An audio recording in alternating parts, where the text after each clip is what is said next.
Hello and welcome to the Poorhammer Podcast, episode 162. I'm your host, Brad. This is my co-host, Eric. How's it going? And today is a very special episode. This is us celebrating hitting 150,000 subscribers on YouTube. Yeah, dude, it's a big milestone. So today we are going to do the thing that most YouTube audience members want. Something that everybody clicks on YouTube videos for. I mean, at least that's what the algorithm has told us multiple times. So let's do some soulless, low-tier React content. Hell yeah. Woohoo. This sounds good.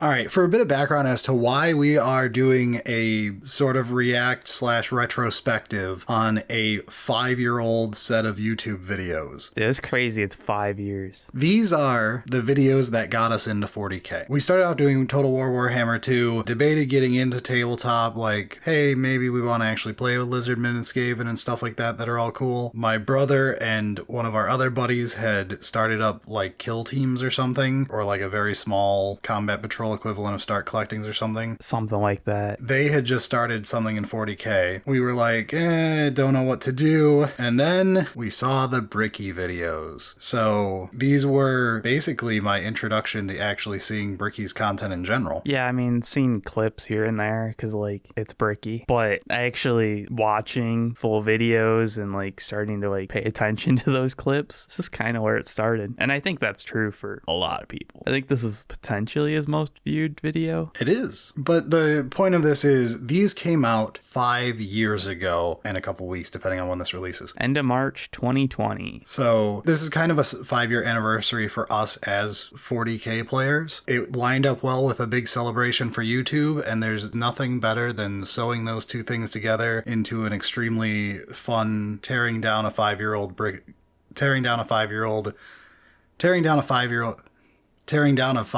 video. Get all of those clips right there. Tearing down a 5-year-old over and over again. No, Just click that. Good Poorhammer. Tearing down 5-year-olds. The one Grimbeard clip of, I don't like any of those takes, so I'll use them all. Yeah, so it is interesting thinking back to 5 years, just basically when we started getting into all this stuff. And, you know, this being one of the primary videos that launched us into 40K, it wasn't that much longer until we did our first, like, 40K podcast episode. It was, like, end of November 2020. We did 40K faction bonus episode for Solely Singleton. Yes, it was a humorous take on 40K lore. It was the longest script I had ever written. It was like 12,000 words, which was a lot. You did go a bit hard on like actually like putting together like scripts, as opposed to like most of our notes are just like, here's like 4 words and we'll figure out what we wanted to talk about from there. Yeah, it was supposed to be a comedic entry for our Magic audience to learn some Warhammer stuff. I mean, it did really well. In like the first year or whatever, it got like 1,000 downloads. 814 is basically 1,000. So So anyway, after that resounding from the Magic community, we kept on shoving down their throats for a year before we gave up and started an entire podcast dedicated to it. And Poorhammer was born September 2021. Yeah, dude. It was actually pretty rapid for our descent into 40K wholly, but it's almost like for some reason in 2020 to 2021, we had a lot of free time on our hands. Yeah. Wonder what could have been the cause of that. So I guess I don't know how we actually do React content. So what, we just like fucking push the play button? I have like never watched a React video, so I'm sure we're doing it wrong, but this will be fantastic either way. So we've got the video up, we're gonna hit play and we'll hit pause when we want to have a discussion on something, and this is how we'll handle it. Oh boy. Welcome to the train wreck. It's only going to be like 2 hours plus however long we talk. All right, well, hit play and let's see how these hold up 5 years later. You will not be getting my legs today, as I will be replacing them with various things depending on which faction we are currently talking about, to add a little bit more context and possible comedy to I totally forgot about the fucking leg doing. thing. So, hello everybody, my name is Bricky, and Immediately could tell like he's kind of put together a bunch of notes. But not reading a direct script. But like not reading a direct script and also doing the normal, like, I'll figure it out as I go. But for this episode entirely, we are discussing the Imperium of Man, because that takes up a... I did forget part 1 is only Imperium the entire way through and is an hour long. Yeah. It makes sense. It does. I guess I didn't understand at the time, but watching it now, it's kind of nice that he's like, I'm covering everything, at least the ones you can play, not everything, and puts up the, like, no Adeptus Arbites. The amount of times we get YouTube comments when we try to do an every faction video and someone's like, what about the Ordo whatever the fuck? And I'm like, that's not a fucking faction in the game. Exhaustible armies. He is a rotting carcass, writhing invisibly with power from the dark age of technology. The classic He is quote. the carrion lord of the Imperium, for whom 1,000 souls... I remember being annoyed by the quotes, just because, like... Such times is to be amongst untold... It kind of, like, rips you out of the, like, flow of the video, but at the same time, it's like, it's right to do quotes when you're talking about this kind of stuff. Yes, especially when it's essentially a hype piece for every single faction. This is what you're actually going to be exposed to if you're interested in examining it further. Yeah. Everything is so absurdly horrible, destructive, or overpowered that it all kind of ends up canceling itself out. It's like Dota. War. Shots fired from the League player. The 1,000 souls sacrificed to the Emperor is said vaguely in the quote, and he says it vaguely. But it sounds like such a nothing number in 40k until you learn its psychers later on. It's the correct way to do it so that you get everybody in the door, get them excited about things. It doesn't really matter the little bits of accuracy. They figure that out as they go. Yeah. Time of unending war, slaughter, and a bloodbath amongst everybody. Planets are deemed unrecoverable. He has popped his mic twice and smacked his mic once. And we are 5 minutes in. Berilio would be fucking livid with us. On the flip side, he's done a really good job of the background audio, like the music tracks in the back. Those are great. So he had just talked about, like, billions and stuff like that. Mm-hmm. That's one of the things that's so difficult to, like, get across. Numbers are wild when you think at it like the galactic scale kind of shit. And, like, and they will be constantly wrong. Oh, yeah. When you're writing, you have to start picking numbers to actually say stuff, and, like, it's tough. And GW does not make it easy for themselves. This man, the Emperor of Mankind, was a psyker. And a psyker is like a magician of sorts. Some of these pictures are so derpy. The problem is this, like, one of the most famous pictures of the Emperor, too. I know. But I love the phrase, psychers are magicians of sorts. And I'm just imagining, like, a fucking shitty magic trick. Was your card two of spades? Now, if you're wondering what chaos is, remember what I mentioned earlier? The warp, that immaterium, the hellish place? In there relies the 4 chaos gods. Imagine like Satan and 3 other Satans. The warp being... That's the best description of the chaos gods. Imagine Satan and then 3 other Satans. Yeah. That is pretty good. I also like how quickly he got through the concept of Primarchs and the Horus Heresy as like a one sentence. This exists. Here it is. We're moving on. If you want to do interstellar travel in 40k, you need to pass through that demonic warp I mentioned earlier. But how do you know where you're going? Well, the Emperor is there. This being like the intro, you know, this particular episode being focused on the Imperium of Man. Do you notice how much talk there is about chaos? It's needed. It's a necessary part of Warhammer and especially 40k. It's the background of what the Imperium is, because the fall to chaos, like the two sides that humanity can take, there is the whole thing. It's so intertwined. Mm-hmm. It is absolutely necessary to bring up all of this chaos stuff. and then you need to know where you're going, go through there, and pop your way out. It's like doing nether travel in Minecraft, so you can shorten the distance between going to areas. That is my favorite description of the warp, is the Minecraft nether, because like the Minecraft nether is literally the warp. Worshipping him to the fullest extent and killing anything that isn't humanity in his name. This is still good, but it makes it seem like the war on everything that the Imperium is doing was not the original intention of the Emperor when it already was. I think I was actually just gonna talk about, I was waiting to see like a little bit more because I can't fully remember this. Yeah, I don't know if he clarifies, but like, let's see. However, the largest fighting force of this Imperium is my personal favorite faction, and the first faction we will discuss, the Astra Militarum, or also known as the Imperial Guard. I love that he starts with the Guard. That is a solid bum rush of the Imperium's history with very little detail lost. It is one of the weakest in the 40k universe. Yeah, a laser rifle that never jams, it could blow off limbs, one of the weakest weapons.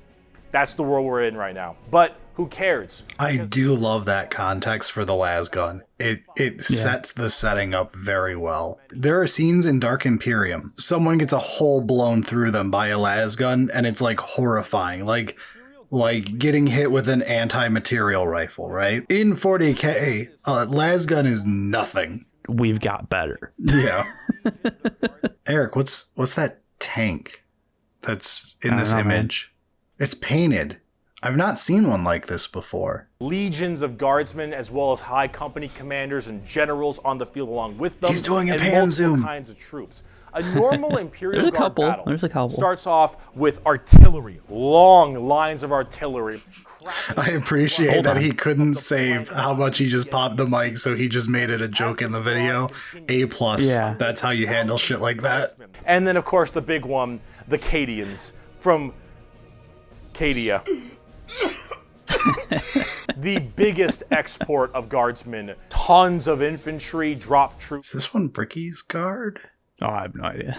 I'm trying to figure it out because they don't have finished bases, and that's a good sign that it's a Bricky army. He really has stayed away from showing the models so far and has kept to art early on. And I kinda like that he went with lore heavy, art early, and then you finish up with showing off some of the models, but I wish it was a little longer because I know we're like 3 seconds from the end of the guard segment here. 2 seconds, I just wish there was more beauty shots of the models to like hype you up for collecting this. I think it's great to start with Imperial Guard, but I feel like it's kind of underselling the sheer terror of being a guardsman. That's true. Show off a bloodthirster, like, you know, fighting some guardsmen or whatever, or show off a Riptide blowing a tank in half. But I also appreciate, now that we're like 2 seconds from the end of guard here, how many cuts I felt as someone who has edited before.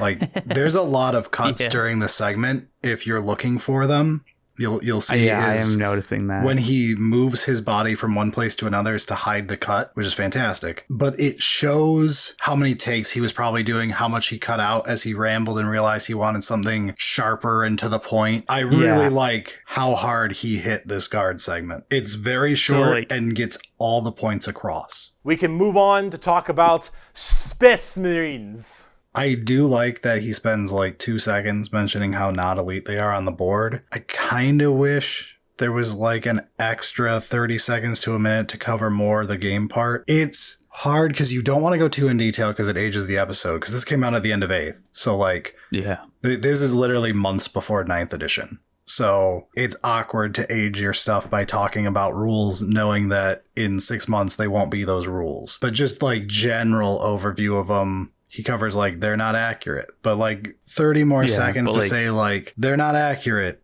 They die to literally every other faction in combat. They take all of these shots to take something down, but they deliver all of these shots. Like I said earlier, it's either that or you just cut out the tabletop portion. I will say it's interesting. His Space Marines, the title card is not Space Marines.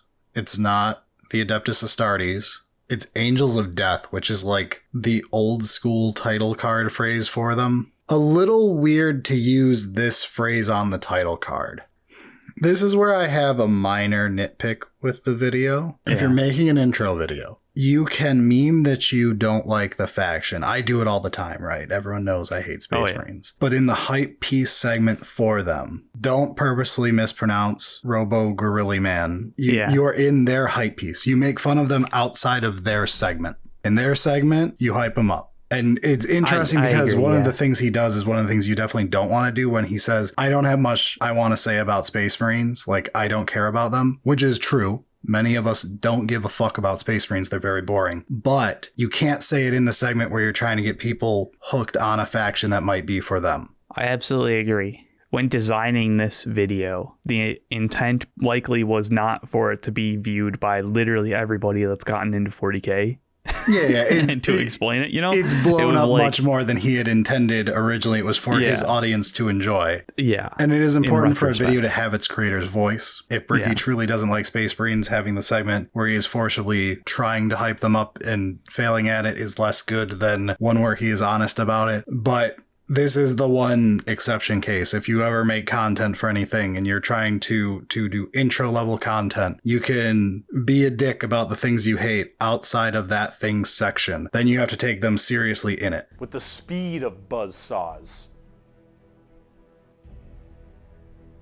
Fuck you, Pale King. Salamanders love fire. Fire in the forge, fire in battle. Flamers, they're also all black, but not like just regular black, like 2 a.m. line at a White Castle. Black. Jesus. I do not remember that one, but holy fuck. All right. Oh my god, we're not even a quarter of the way through the Space Marine Legions. Imperial Fists believe in the power of the siege. See, this is a good joke. This works. There's too goddamn many of these. They're all masters of everything. Really goddamn good at being sold on eBay after one nerf. Space Wolf. I think this really good on being sold on eBay after one nerf right at the end of 8th edition when Iron Hands was busted and then had to get nerfed to oblivion. That's a great timely joke. Yeah. Death Watch, a fancy-pantsy anti-Xenos group that nobody plays because Death Watch, and they look cool though, but no one plays them. I don't know about Death Watch.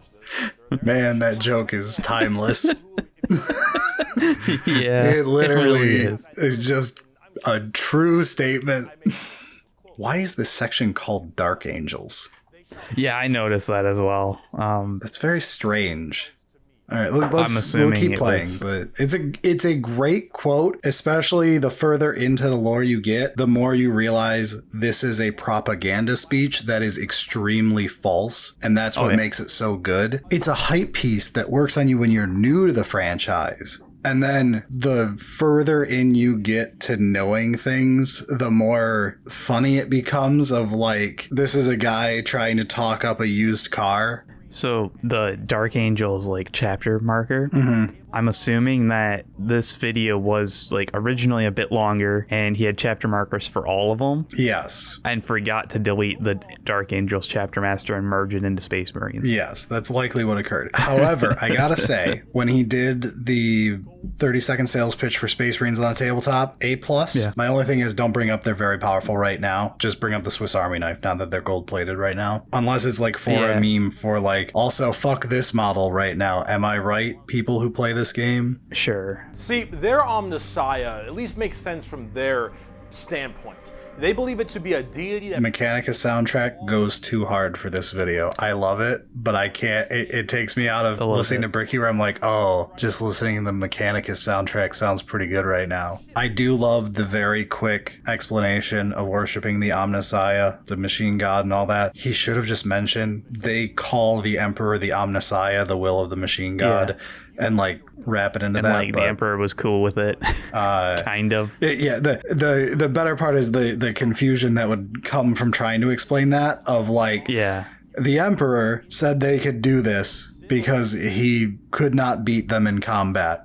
So he was like, screw it, you can keep your religion. But reminder, they were the only religion allowed. The main religion that worships the Emperor was not allowed. But that gets in the rabbit hole of all of Horus Heresy. And pray to that car. You need to rub oil on. I've done that before. Mm-hmm. It's really fucking cold out. Please start. Please, oh god, please start. These are these weirdos. Here, the Omnissiah Creed. The credo, Omnissiah. There is no... I appreciate that he has mispronounced like 14 words over the course of this, and then mispronounced it a different way. They're so paranoid and crazy. These Dune Striders you see right here, one guy was able to make them work. One guy, and he died. And they're so scared they'll never work again that they keep them on and they never turn them off, and they run around in a circle the whole time until they need them, and then they corral it and they go into battle. Yep. I enjoy those kinds of things. Those like little quick call outs of like, this is an example of what's going on. Exactly. It's so good to have that little moment. This is how stupid this setting is. This is what you're in for. Be prepared. But in like this is what you're in for. Be prepared. Like an excited tone of how stupid this is. That's why we're here. This is, imagine a private army of the church, which is scary, and it is. The sisters... Imagine a private army of the church. Yeah. What would that be like, history?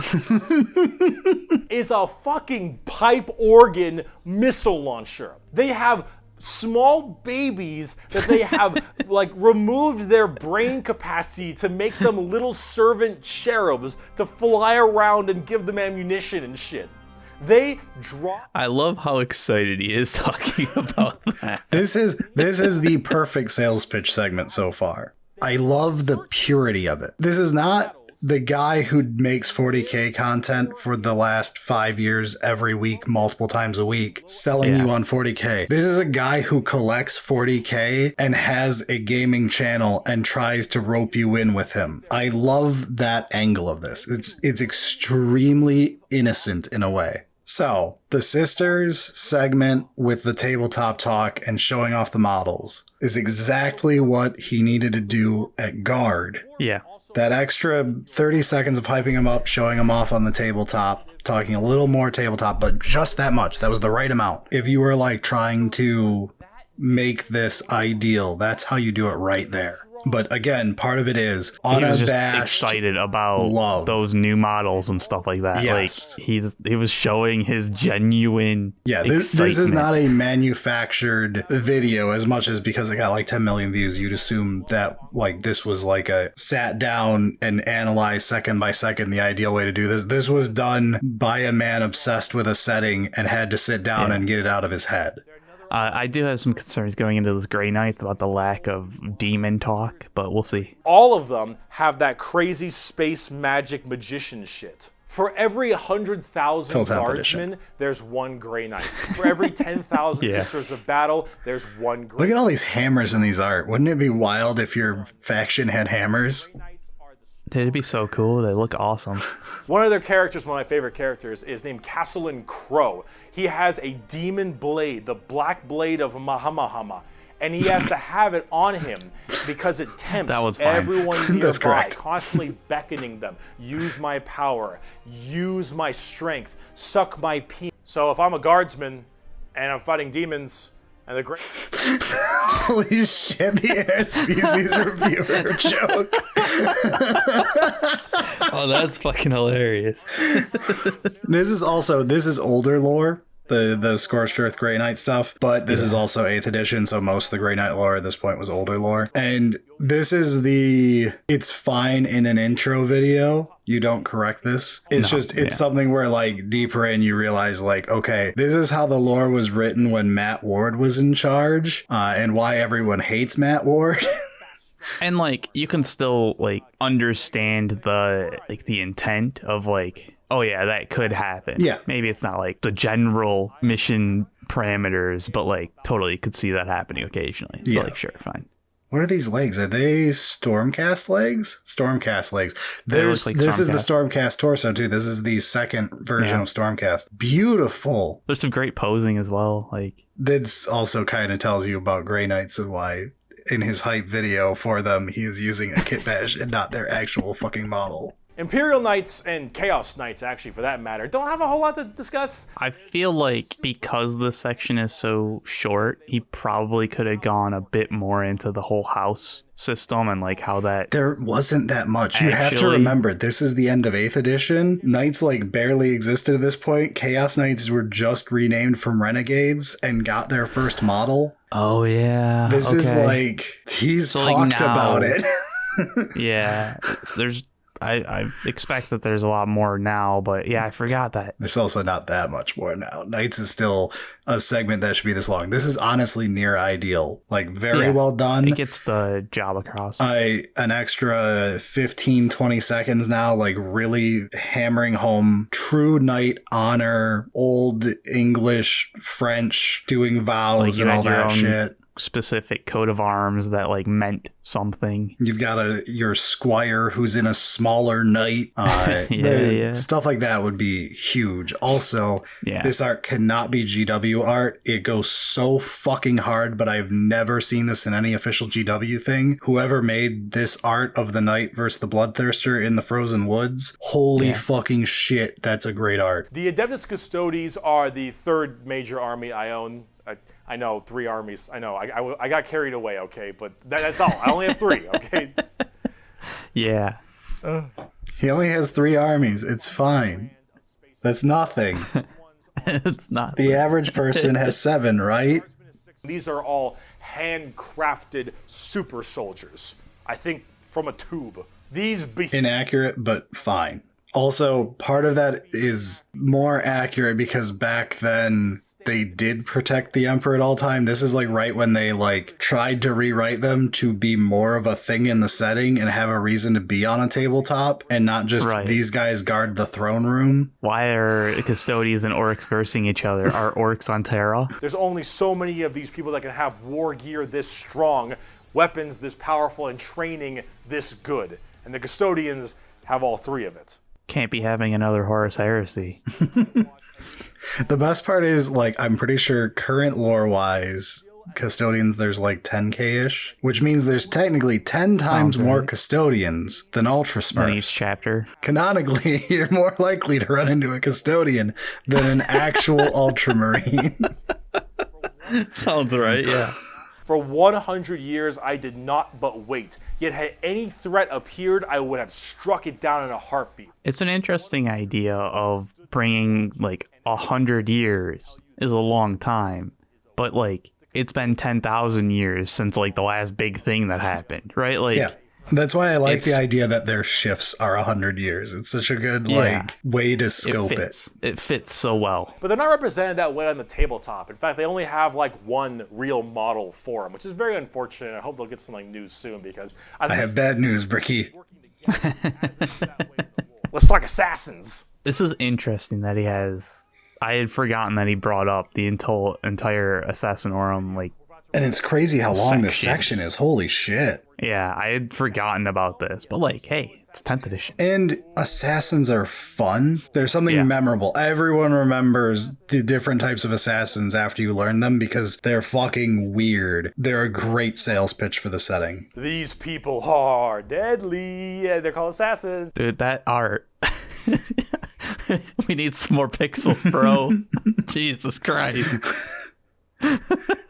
Some of these arts, I'm wondering if they're from like one of the old card games or something, and that's why like they look wildly out of tone with other GW pieces, because we've used some before and they feel different, but they are GW property. It's basically an orphan school. Your parents got murdered by demons or something, you get sent to this and you get trained to be whatever. The Calidus Temple, however, is a lot more about shape-shifting and deviant art. It's mostly a female-based one, at least it seems to be, and this allows a lot of is psychogenically conditioned with just psychotherapy and psychological torture to only feel violence, hatred, and anger. It does the Clockwork Orange style of thing of just making you forced to watch never-ending pain and misery and psycho. If only they could use some nails to drive them into their head. I was thinking Corn enjoys this. And then they drop you in an area where they just want to make sure everything is dead. And then you... I'm not sure about the length on that segment. I think it's just a good idea because, like, everybody loves the assassins from, like, a crazy setting standpoint. Like, we're about to see an equally long section for the most boring thing. Fair. Take every secret police you can think of. The KGB, the Gestapo, the CIA, FBI, any of these. Image not found, yeah.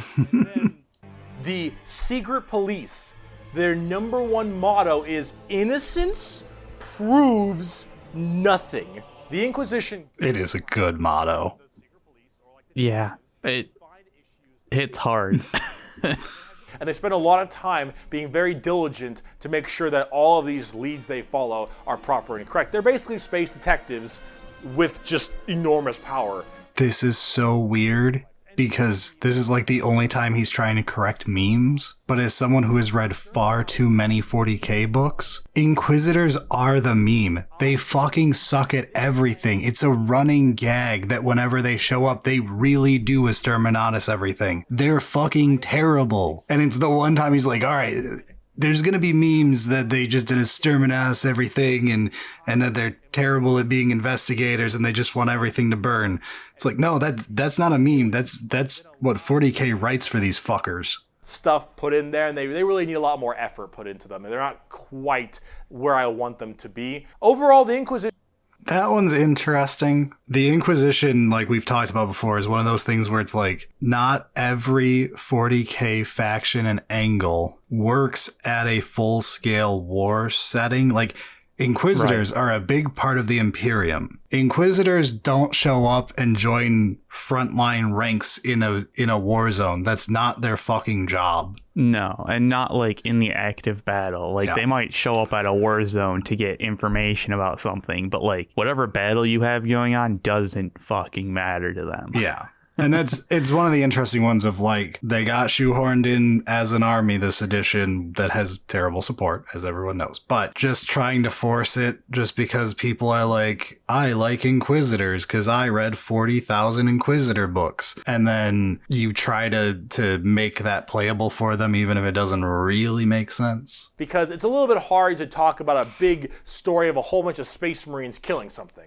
Right? It's just a big battle story. It's not as interesting. That's adorable. He thinks that is difficult for them to do when it's 90% of what they do. But he's not wrong either. He's not wrong. Most of the books are not good. And honestly, the more people do it, I think it's better because then it adds a little more humanity to the Warhammer horrible, horrible grimdarkness. And wow. Strongly agree. The smaller scale stories tend to be the better ones. Because you can actually have a story. Yeah. I'll see you in part 2. When he was talking about the Exterminatus, I just kept thinking about the Infinite Divine Destroyers and like, that's the truest Exterminatus, man.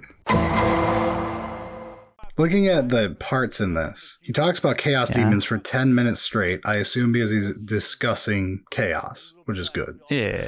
All the different types of Chaos Space Marines for another 12 minutes. Seems a bit long, but fine. He gives Eldar another like 7, Harlequins, rip. And then like everything else is like 3-5 minutes. Interesting. Orcs and Necrons I feel a bit low. Maybe Necrons just because like this was 5 years ago. But like I feel like there's probably more that could be done about the Orc, but it's also not really necessary. That's Nurgle, and he's got a general theme of course, pestilence and different kinds of diseases and sickness and things of that nature. That's generally Nurgle. He's pretty easy to understand as well, and he chunk! Finally, we have the youngest of the Chaos Gods. 10 out of 10 joke on Slaanesh with the censorship bars including over himself. I'm glad he's been bringing up like the jokes essentially about him and like referencing it, but not like actually digging into it, which is fine. I'm noticing in part 2 more. We're only 4 minutes in. This is pre-lore guy Bricky. And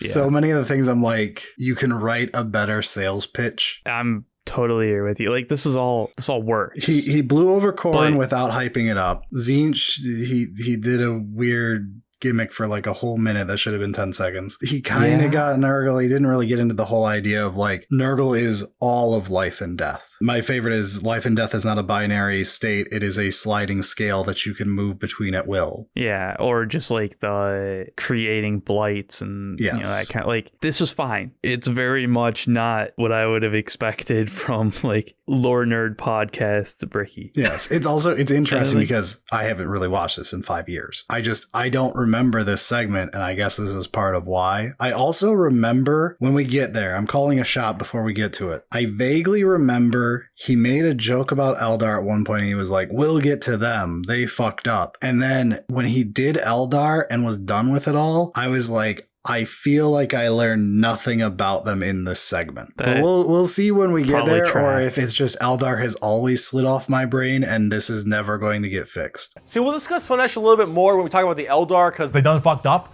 but I fucking nailed it. Hey.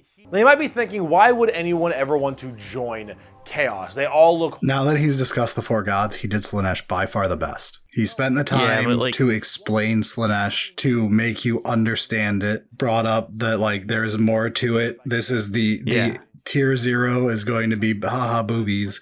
But this is what Slaanesh is. If they were all of that caliber, we would have just kept rolling and not even really noticed. The other three felt really... Feels like a lack of like full script kind of thing. Like the thoughts and intent wasn't like fully mapped out, and he's figuring it out as he's going, which is fine. So you can be easily swayed by Chaos Demons when they get into your head, especially if you're a Psyker. Sometimes regiments of the... I think that's the other thing of like Chaos Demons are not literally just the four gods. I don't know Which if you fine, do it whatever. in a intro video. I think you kind of have to. At least Chaos roughly is bring it up. a topic and a half. Yeah. I don't know, you need a super bad guy. You already got the Imperium of Man. You need somebody to be a little bit worse than them. So you got demons. Honestly, who cares? I just want to buy like... My main thing with this section is this is good. The information in it works, but it needed to be... It's a great first draft. Yes, it needed to be workshopped and fixed. And there's a good equivalent of this that's probably 3 minutes shorter that sales pitches it as succinctly and to the point as the Imperium one did for the Imperium. I feel like this is just not handled as well as the earlier segment. And I think some of it is just like there can be better examples. This is all like it does the job. It's good enough, yeah. But compared to part one that felt feels so good. Weaker, yeah. You've got Remember Zeech, who are far spells. more into Psychers and Yeah, spellcasting, and then Slaanesh, who's all made every single faction with the exception of a couple. No Codex and 10th, by the way. The Emperor's children are not good people. You've got the Iron Warriors, which are kind of like opposite of the Imperial Fists, with Primarch Perturabo, I believe is his name. They're Chaos Undivided. This is such... I love it. This is such guy explaining to his friend about the new thing that he spent the last... 6 months obsessing over. And it's like, it's so different compared to modern Bricky. And it's very fun. I really like watching this. Conrad Kurz is dead, which is good because he's a sick fuck. But the Night Lords... Reminder, he's the Night Lords player. I love this Angron art that I have never seen anything else close to. I don't know if this was a fan art back in the day or what, or if this is just a style that they never did outside of one picture. I fucking love this crazy, weird picture of Angron. Too busy. It has so much more character than Angron actually has. Look at him. It's so cool looking. At least I blame them for it. They're little assholes. You got the Black Legion with Primarch Horus. Get fucked, nerd. You've got the Alpha Legion. Most of these are very... I read about this last week. Yeah, this one definitely has a lot more of the off-the-cuff kind of, like, did, like, a little bit of research, but... generally just like talking. Yeah. Our standard Space Marines, Chaos Space Marines, as well as the Death Guard and Thousand Suns, as they are the most fleshed out, especially on the tabletop at least. That makes sense. That was the state of things. That's fine. I would like a It's little still true. more talk on them on the tabletop. He didn't say how they play. Chaos is unstoppable. The warp intro that he did was fine, but I think it could have used a bit more time to explain, like, even just like a moment to explain the Sea of Souls. If you're redoing this, yes, that is exactly the type of change you would make. Also, we lied. Something is very wrong with the timestamps on this video. We're 16 minutes in and done with Chaos. So Chaos entirely was 16 minutes versus the Imperium's hour. And everything became so easy. There was no requirement for... This background track is another one of those where I'm just like, fuck, I was just listening. What the hell did he just say? Fuck. It would get to the point that made Sander Cohen in BioShock look sane. All right, this is the kind of debauchery it led to. It was constantly satisfying. The words lost all meaning to me. I actually was thinking about that.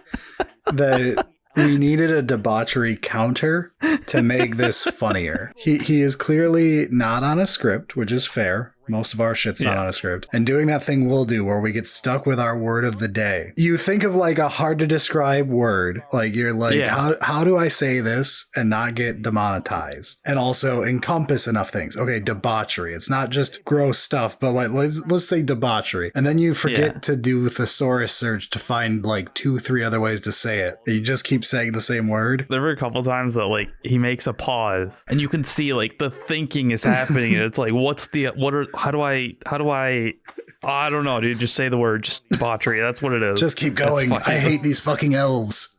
Yeah, let's get this shit over with. But no, totally understandable. All their souls as well into the warp. All this depravity right into the warp. Minor thing. Like, first of all, this is very well done to explain Birth of Slaanesh. I love the little thing of him, like, trying to say, all of this gets shot into the warp, and he moves his representation across the screen as he's pointing. Little things like that are fantastic on the visual aspect of it. It was so bad that it literally ripped a warp hole into the fabric of the materium called the Eye of Terror. That's literally this like quasi... Okay, I was wondering if the Eye of Terror was going to be brought up at all.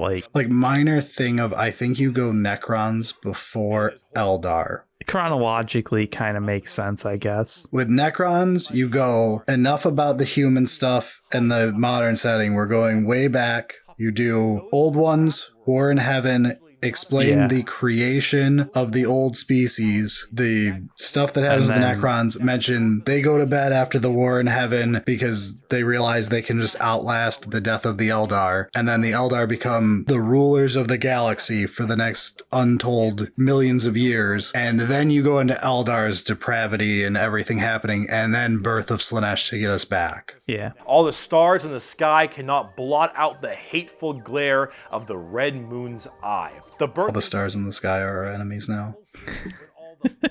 Row, row, fight the power. Why is it called Monkai? Well, it's because you can't, in your game, call people monkeys. On the tabletop, the worst part is the correct pronunciation is monkey. It's also interesting how much he was focused on Eldar being deceptive and weird, as opposed to being advanced and, focused. I was thinking about that, and he spent a good amount of time on the Birth of Slaanesh and the downfall of the Eldar to explain the Eldar and the Drukhari split. That's fine, and it's important to explain why there's two wildly different types. Like I said, he hasn't explained Eldar other than him saying their minds are weird, and I am like 90% sure this is like a famous old Imperium book that mentioned like, don't try to understand the Eldar. Their minds don't work in any sensible way. They're made of confusion and like all this stuff, when in reality it's just keep your fucking brain too alien. smooth. If it gets too wrinkly, you'll have a thought. This is definitely the weakest segment so far, and I remember even back then being like, I feel like I don't understand Eldar any better after this ended. Exactly how it sounds. They've been good for a very long time, too. I do like the tabletop segment, the little 10-second thing. It works. But like, he didn't even bring up the different types of craft worlds, the different belief systems, the different paths. So, Drukhari. Let's talk about the dark. It's your girlfriend, Eric. It's good art. It is a good art. They are the most depraved, most horrifying race in all of 40K. Take that next to Eldar's boring one, where he didn't really say anything. That's how you sales pitch it. And that's why Drukhari is awesome. Yeah, sure. Awesome. I'm sorry, it's 2025. That's why Dark Eldar are based. That's the Dark Eldar. That's the Drukhari. They are horrible. On the tabletop, I am slightly disappointed. It wasn't really brought up about the Webway City being like the worst of this race that just birthed Was Slaanesh. already the most depraved thing that caused Slaanesh. Like, they are legitimately the ones who were hiding in the creepier sex dungeons. skirmishers, really quick, speedy, like get around them, do a lot of damage, get away kind of stuff. That's most of the Dark Eldar. Honestly, this is a great explanation of Eldar tabletop-wise, too. Just missing the word boat. They're like a weird mix of Sander Cohen from BioShock and Jin from League of Legends, but in a more clown theme. They're No one knows Jin. That's way after League of Legends died. apparently StarCraft was supposed to be a 40k game in the beginning, hence why they look so much like Eldar, Zerg, and the Imperium of Man. Like, kind of Space Marine-y, those Marines, huh? They look a little bit Space Marine-y to me. Maybe. I don't know. You really fucked up on that one, Games Workshop, didn't ya?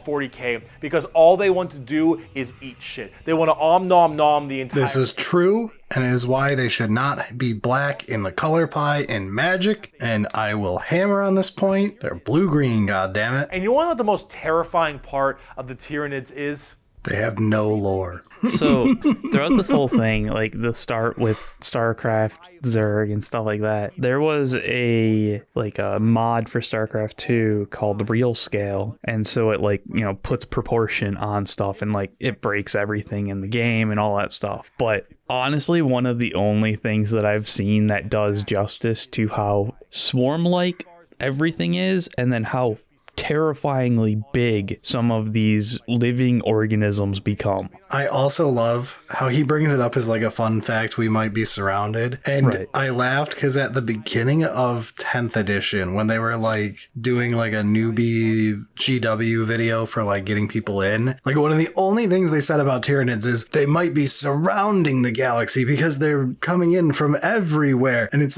this is the single thing Tyranids have of fun fact, but in reality it's only fact. Really, Tyranids are just the crabification. These are all separate. Everything turns into Tyranids. Yeah, If you leave people alone long enough, we'll evolve into Tyranids. Wherever I need a seat, I can just sit on my balls. That's stupid. It's a hell of a quote right there. Park. The fact that they have scrotum heads makes it so fucking relevant randomly when it's so stupid. I keep saying biggest threat to the Imperium. They're up there, though. The biggest threat to the Imperium is the Imperium. But sure. I fucking love orcs. So, yes, the green monsters, the green tide, the green skins. These orcs, they are in fact a race in 40k. The orcs are as exactly what you expect. That was the most flubbed first take I've ever seen of someone overexcited and losing themselves halfway through the sentence, and I love it. Those are your feet from your character model. Those are your feet. That's the commando we use. He used the same legs. But it works through the power of imagination. They paint things red because it makes them think they goes faster. They paint things purple because it's the sneakiest color. You want to know why? You ever seen a purple orc? Didn't fucking think so. Orcs are also ancient greatest as hell. fucking They're back in meme. the because they think it works, because they imagine that it works. Saying orcs are entirely comic relief is wrong. Saying orcs are the prime example of 40k's comic relief is right. That's what happens when you play orc. It's a coin flip, which is why you can't. That is a very concise explanation of the D6 system and how elite an army is. It was a segment I still remembered years later as how to explain the eliteness difference of a custodian and an orc. Hitting on 2s versus 5s when shooting. Not really. They were a lot more humble about it, but they did not want to share their secret of immortality with the Necrons. The Necrons, of course, took this very well and waged war with them, kind of under this united banner. That's pretty great. I honestly think you just also mentioned the Necrons were very human-like in the fact that they were constantly at war with each other and anyone else they met. And then they asked for immortality. And the old ones are no. How about no? You do not need immortality, psychopaths. Yeah, because of the whole like dynasty thing going on where they war with each other constantly. Yeah, that whole thing could be brought up. It is, honestly, it's kind of irritating that like the whole defense is like, oh, they were trying to save themselves from the radiation sun, but it's like you were able to wage war galactically. Just move. They did. They mastered everything other than biology. They could never figure out how to cure their actual like genetic defect that made them have like the uber cancer that kills you at 20. He thought the best way to unite his race was to do this giant war with the old ones out of spite for them keeping the secret of immortality to them. That's actually absolutely correct. And I'm glad he brought that part up of war with the old ones was a way to unite the Necrons. And this revolt was bloody. Metaphorically. Physically, nobody here has blood. Right. So the Necrons are back, super advanced, and they are here to reclaim the galaxy that they so rightfully believe is theirs. 10 out of 10. Maybe it's too much, too long. I think because it's the war in heaven, it's correct. It's just, it should move to the front of Xenos. Because then it explains, like, you weave this immediately next into Eldar and say, and after the Necrons took their nap, Eldar took over. Yeah, I just wonder if there shouldn't be something brought up about Psyker warp versus Necron technology stuff. I can see talking about that specifically. Actually, it would make more sense to talk about the fact that they are masters of the Materium but don't understand the warp at all, whereas the great old ones were the masters of the warp and psychic powers and made two incredibly powerful psychic races as bioweapons right after you talk about chaos and the warp. Yeah, to kind of like hype up both the Necrons of like, holy shit, even without warp stuff, their technology was that insane, and also be like, yeah, and the Eldar and Oryx are like the like super psychers essentially. Yeah, so, like, even with that, like Oryx and Necrons back-to-back bangers. Drukari, great, but like a lot of these on the second half needed a redo. Necrons are also pretty smug. Trace in the Infinite especially, a little dickhead. The exact formation of the Tau Empire is not entirely understood. just some nice legs. However, a long time ago, Those are some nice legs. But then you have all these different races directly underneath them, and they all work together in this big group as this large... The comparison to Covenant works pretty well. It does. I wonder if like that's just like too deep of a cut nowadays. Damn, that's sad to say. Like the last like Halo was like 2015.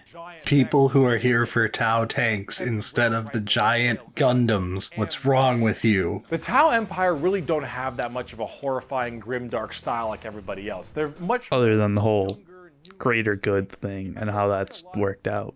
I like Tau being less evil. It makes everything more evil when you have perspective. They don't really fit in the 40K universe very well. They lack that super dark, dramatic, kind of high gothic level the Imperium has. They don't have the... I have always hated this take because they fit the aesthetic perfectly because they're aliens. Yeah. No, you can't have aliens all have the Imperium's look. It's stupid when aliens and the Imperium look the same. When everyone looks like a fucking space marine, you don't have aliens. So it's one of those things that make the Tau generally rather hated, and a lot of different reasons. I cannot describe to people who are newer how much 2020 Bricky hated Tau. The man was like so fucking anti-Tau at this point. Go watch Matt's video of them getting into Warhammer and Bricky's Tau rants in there. Jesus Christ. The man did not enjoy. He was traumatized. Anyone who legitimately doesn't want you to play a faction is an idiot, and you shouldn't be giving them the time of day. True, but also from a like, if you're a new standpoint, Tau is one of the ones I would actually really recommend you don't play if you're into playing. They are very bad for learning 40K. You should only be playing what you think is cool. You like the look. Rip Harlequins. Damn. This is also a great point, though, of like, I love hammering this home on intro level stuff, and I would honestly move this higher up front. Also, we're all the way through this, and I just realized he didn't even mention Chaos Knights. He mentioned them in Imperial Knights, but like as a truly the Imperial Knights with Spikes moment. You can find yourself having a pretty great time. Thank you so much for watching this video. I hope it has been informative to you. If you'd like to see more of me, Bricky, you have twitch.tv/Bricky for my streams. You have my merchandise site in which I was wearing... Oh my god, it's his old merch site. And also, we're at the end of part 2 before he merch shilled. This is such an old Bricky. That is, I hadn't thought about it, but yeah. Also, while we're here... That's a good ending. Well done. Nice, big, tasteful. Thanks for watching at the end. Beautiful. Honestly, it still holds up pretty well. There's certain things that like could have been done better, and I think the fact that he's doing a refresh on it, this makes sense. It's probably a good time to do a refresh and like clean some stuff up, reword some stuff. I am honestly interested in seeing the new version. I really want to sit down and watch the whole thing through, which I'll probably be doing after we record this. Or maybe... No. We force ourselves to not watch it until this goes live. And do we do it on Twitch or something as an event? No? Not like an actual React content. Like a watch along. No? Okay. Eric hates this idea. That's okay, guys. I'm just going to go watch it then. See y'all in a few weeks when this comes out. It's funny as this like one off, but then you do it a second time and then... And then you become a React channel. Oh, right. React channel. That's what we were complaining about. All right. That does it for our low tier React content. I don't know if we're good at it or not, but there it is for you. I just wanted to do something that was nostalgic for us, given this is a celebration for how far we have come in the last 5 years. Yeah, I think next time what we really should do is a React on Season 11 bonus content 1. I unironically really liked it. Has flaws. I was only like 6 months into playing, so like there's things I would fix with it and rewrite. I kind of want to do a rewrite and do that episode again one day. Yeah. It is a fun topic. I do think it's better for non-Warhammer people than for someone who is in the set. Like, the point is not to be hyper accurate for you and make a joke that you haven't heard 1,000 times. It's to make the joke you have heard 1,000 times for new people. Yeah, and hopefully in a slightly different way so that it's still funny. Yes. But no guarantees on that quality. Maybe one day in the future we go back to that one. Anyway, we do have some stuff we have to go through because we have to celebrate our amazing patrons in addition. Yeah. So while Berilio plays the credits for you all, let's take a moment to thank a pulsating ball of pure energy, A suspicious looking guy. Absolute Chad, A dachshund. Adrian Franca, Alex Fuja. Amdragon, A mists. Andreas, Another hairy Sasquatch. Beth Jesus, Berilio makes me want to ooh-woo. Biggs the Purple Necron, Blubbles 180. Carnivex, Christopher Gargliano. Chromavale, Chuck Mordock. Colin H, Comstar Wizard Tresnor. Craig Judge, Cube 1359. Dairy Sorcerer, Addicted to Mana Potions, Daniel Field 5150. Das Goopy, Delmarev. Devin Voiles, Dominic Colosico. Dylan Baker, Edward Lawrence. Enchanted Galaxy Cat, Eric Founder. Ezelvor, Faye. Flawless Oyster, Gathering Clouds. Geet. Grundle Bundle 2. Electric Grundaloo. Oh no, they're multiplying. Hoss Hammond. I miss reflecting shots with Lichguard shields. Oh no, Lililial. Is it A? Oh no, these are eyes. Are they eyes? Or are they lowercase L's? No, they have to be eyes. We're in the middle of the eye segment. Yeah, but are they all? How do you know? Oh no, it's that 1XKCD. Why would you do this to us? I'm just gonna go with I. All right, Infinite Fess. Isaac Hall, Jack Gaming. Jacob Gibson, Jarrett DePerna. Jolene, Justin Udichak. Calix, Katie and Moore. Kaylee Ard, Kentorb. Lucas, LSJ. Madison Ramanama, Matthew Susima. Michael Melcher, Mitchell. Mixolodius, Burnt Toast. Moist Toast, Monkey 218. Moorfield 55, Nemesis the Noodle Blade. Nick DeFio. Novi. Pierce is currently thinking of a new annoyingly long name. That's good. Proteus 7331. Cubian Geek, Quellen. Ragnar's Secret Collection of Sexy Wolf magazines. When you read it as you're reading it aloud, you're just like, oh no, this is going places. Yeah. The quick look ahead of like, do I need to actually censor this? Ratchet 7989. Retro Brave. Rock. Ross Warlock. Saft. Sriracha Sauce. Shax's Pet Otter. Solanite. Struggle Bus. The Mailman. The Tired EMR. The Crusader 13. The Fish Boy. The Rango. Tom McArth. Vartha Mark. Victoria Angel. Warhammer Caleb. Weave. Werner Lindy Wallman. Woodstock. You are invited to the Salt City GT in Syracuse, New York, please. I feel the desperation in that one. Yeah. Why So Mad too? Zimbabwe. Got me again. That's a sneaky one. It really is. We also have producers. They are, Tino, you're telling me a crab gooned in this rag. I hate that. Bender XX. Blistered Brain. Brad actually secretly loves Space Marines. Hey, Yeah. you ever wonder why we're here? It's one of life's great mysteries, isn't it? Brad's, fuck it, I can't speak fast. This is bullshit. I need spaces. Berilio, just remove all silence for what Eric's about to say. Brad, Space Wolves are cool. Just look at the Adepticon previews. Brandon Janke. Broken Reaper 45. Corvus. Demolition Man. Dr. Lace. Gilgamesh Versus. Yon Guy C. Jason McMaster. Kiwi Fruit Bird. Le Bloop Bloop. My stompa docked all my bullets away. Mr. Squigums. Mr. Festastic. Hashtag where's Mike's Baneblade? That's what that tank was earlier, Eric. Oh. NCSGO. NJ Harlan. One-Eyed Hive Mind. Pizza 00100. Primaris Purifier Squad. Oh, wait. That was so perfect for you. Sebastian Richardson. That moiety. Victorian Batman. And Wargame Simulator. Thank you so much for supporting the show. Thank you once again to all of our patrons. It means a lot to us right now. I cannot express it enough right now. Yeah, that's true. Tax season. Don't open your 401k. Oh god, dude, I sent you the picture. It hurt, man. I opened that up and I was like, oh, I've made so many poor choices. It's all red. It's just all fucking red. All right, that does it for us this week. Thank you once again for the 150k. Here's to 150k more. We're out of here. Sounds good.